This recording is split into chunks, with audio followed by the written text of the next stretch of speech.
इधर राजभवन की तारीख में पहली दफा उर्दू अखबारात के दाखिले पर पाबंदी आयद कर दी गई है। जराये के मुताबिक सत्यपाल मलिक ने ओहदा संभालते ही राजभवन के साबिका 12 गवर्नरों की रवायत को खत्म करते हुए उर्दू अखबारात का सब्सक्रिप्शन बंद कर दिया है। हालांकि साबिक गवर्नर NN वोरा के वक्त तक राजभवन में उर्दू अखबारात आते रहे थे। वाज़ेह हो कि वोरा खुद भी उर्दू के अच्छे जानकार थे और वो खुद ही उर्दू अखबारों का अंग्रेजी में तर्जुमा किया करते थे। उनसे कबल भी जितने गवर्नर हुए उनके दौर में उर्दू अखबारात राजभवन में आते थे। उर्दू न जानने वाले गवर्नर के सामने उर्दू अखबारात के तराशों का अंग्रेजी तर्जुमा पेश किया जाता था। जरा के मुताबिक साबिक गवर्नर के KV कृष्णा राव उर्दू अखबारात की खबरों पर खुसूसी तवज्जो दिया करते थे। हालांकि अभी तक ऑफिशियली तौर पर इस खबर की तस्दीक नहीं की गई है, लेकिन साबिक वजीर आला महबूबा मुफ्ती ने इस तशवीश का इजहार करते हुए कहा है कि अगर ये खबर सही है तो गवर्नर को इस पर फौरी तवज्जो देनी चाहिए। ये बहुत बुरा है अगर ऐसा फैसला हुआ है। मुझे तो लगता है ऐसा नहीं होना चाहिए। ये हमारी सरकारी ज़बान है, तो इस तरह से ये तो हमारा तशख़्ख़ुस है। तो मैं समझती हूँ कि ये, मुझे नहीं लगता ऐसा हुआ। अगर हुआ है तो मुझे लगता है गवर्नर साहब को इसको चेंज करना चाहिए, रिकन्सिडर करना चाहिए।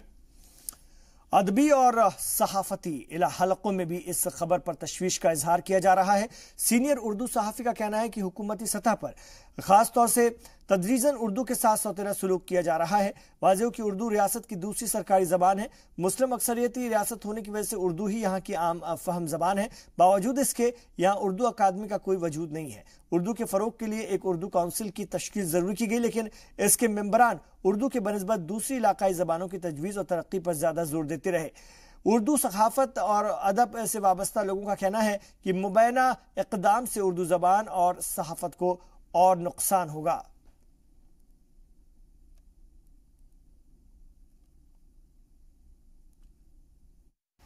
जैसा कि रिपोर्टों में आया है कि राजभवन में जो आईवान गवर्नर है, यहाँ पर उर्दू अखबारात की वहाँ पर जो तरसीर है उस पर पाबंदी आयद की गई है। ये एक दुख की बात है, सदमे की बात है और अफसोस की बात है। ऐसा नहीं होना चाहिए था, क्योंकि जम्मू व कश्मीर में जो उर्दू है वो यहाँ की आईनी ज़ुबान है, यहाँ की सरकारी ज़ुबान है और इसकी तरसील और इसकी जो इशाअत होती है, इसकी तरवीज के लिए तो सरकार को काम करना चाहिए। जो सरकारी दर्जा रखती है उर्दू ज़ुबान, इसके साथ पहले से ही बेइतनाई बरती जा रही है और एक सोतली माँ का सलूक किया जा रहा है। हर दफ्तर में, हर जगह उर्दू का कोई नाम निशान नहीं रहा है। हमने बार बार कोशिश की है कि उर्दू जो उसको अपना मकाम दिया जाए, अपना दर्जा दिया जाए।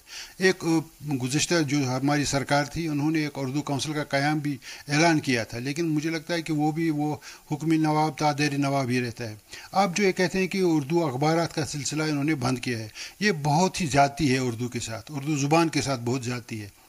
मुझे लगता है कि गवर्नर साहब या जो उनके रफ़काए कार हैं, उनको ये सोचना चाहिए कि उर्दू के साथ जो बहुत ही जाती पहले से ही हो रही है और ऐसा करने से एक गलत तासुर पैदा होगा।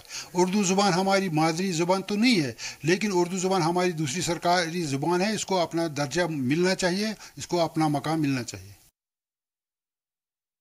ये तो उर्दू तो यहाँ की सरकारी ज़बान है और यहाँ के अवाम का जो ताल्लुक़ है वो उर्दू अखबारात के साथ है और उर्दू अखबार ही यहाँ की नब्ज़ जो है वो पहचानते हैं और उसकी वो और हुकूमत का ये फ़र्ज़ बनता है कि वो अवाम की नब्ज़ पहचाने और वो ये देखें कि अवाम के मुतालबात क्या हैं, अवाम की उनके जो है उनकी ज़रूरियात क्या है, वो तो उर्दू अखबारात से उनको पता चल सकता है। और जब उर्दू अखबार की वो तरसील अगर वहाँ पर बंद करेंगे तो मेरे ख्याल में वो उससे उनका ज़्यादा नुकसान होगा।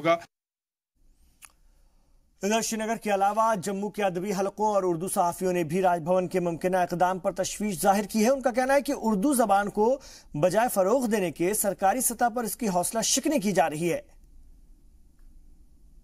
जिस तरह से राजभवन ने इस पर बैन लगाने की कोशिश की है, ये बैन हटाया जाएगा। इससे लोगों में, मुफक्किरों में, दानिश्वरों में, पढ़े लिखे लोगों में उर्दू के हवाले से जो लोग हैं उनका वो बड़े तशवीशमंद हैं, बड़े फ़िक्रमंद हैं। तो हम गवर्नर साहब को एक बार फिर कहेंगे कि सबका रवायात को बरसे मद्देनज़र रखते हुए इसको कैरी ऑन किया जाए। देखिए, उर्दू ज़बान जो है ये हमारी सरकारी ज़बान है। जम्मू कश्मीर की खासकर सरकारी ज़बान होने के नाते हर ऑफिस में, हर दफ्तर में ये जो है उर्दू का ही मुकाम चलता आया है और आगे ही चलता रहना चाहिए। ये उर्दू जो है ये हमारी एक सरकारी ज़बान होने के बावजूद आज तो हमने ये भी सुना कि स्कूलों में भी जाके अभी दोबारा शुरू हो रहा है कि जी उर्दू के टीचर लगाए जाएं, ऐसा एक माहौल बन रहा है। तो उर्दू जो है अगर ये हमारे यहाँ पर ख़त्म हो जाएगी तो मुझे लगता है कि इसी के साथ तो फिर बाकी ज़बानों में भी ऐसे ही फ़र्क पड़ सकता है। और मुझे लगता है मलिक साहब या तो उर्दू नहीं जानते या इस रियासत की ऑफिशियल लैंग्वेज को अभी तक समझे नहीं। और अनफॉर्चुनेट ये है कि जो भी उनके एडवाइज़र्स हैं, खासकर वो एडवाइज़र जो रियासत जम्मू कश्मीर से हैं, उन्होंने भी उनको अप्राइज़ नहीं किया, जो बड़ा अनफॉर्चुनेट है। और इससे पहले जो गवर्नर थे, मैं उनसे तकरीबन 10 साल के टेन्योर में नियरली 100 टाइम्स उनसे मिला हूँ। उनका विजन स्टेट को लेके, एडमिनिस्ट्रेशन को लेके, सेंटर स्टेट रिलेशंस को लेके बड़ा क्लियर था। और इसी तरह उन्होंने 10 साल यहाँ बड़े स्मूथली स्टेट को हैंडल किया और बड़ी ऑड सिचुएशंस में।